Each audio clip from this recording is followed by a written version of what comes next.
এমন প্রেক্ষাপটে রেল সম্পর্ক নিয়ে সোমবার থেকে দিল্লিতে শুরু হয়েছে দুই দেশের বৈঠক। বাংলাদেশের 5 সদস্যের একটি দল এতে অংশ নিয়েছে।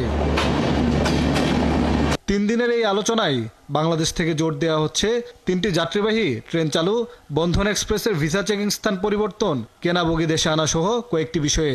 খুলনা থেকে একটি ট্রেন, যাত্রীবাহী ট্রেন কলকাতায় যায়। এটার ইমিগ্রেশনটা এখন যশোরে হচ্ছে।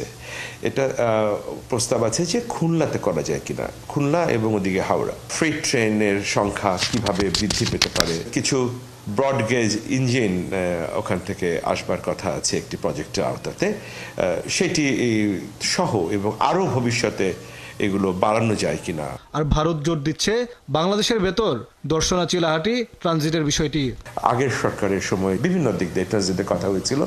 আমরা এই অবস্থায় এই দ্বিপাক্ষিক এই সম্পর্কের মাঝে এই জিনিসটা আমরা একটু অ্যাভয়েড করছি। আমরা অনেক ক্ষেত্রেই বলেছি যে বাস্তবিকভাবেই যে আমাদের অধিকতর দেখার দরকার আছে, পর্যালোচনা করবার দরকার আছে। রেল খাত সম্পর্ক উন্নয়নের এই বৈঠকে বাংলাদেশ থেকে অংশ নেওয়া দলে নেই জননিরাপত্তা বিভাগ ও পররাষ্ট্র মন্ত্রণালয়ের কেউ। তাই এই বৈঠকটিকে অনেক কর্মকর্তাই নিয়ম রক্ষার সফর হিসাবেও দেখছেন।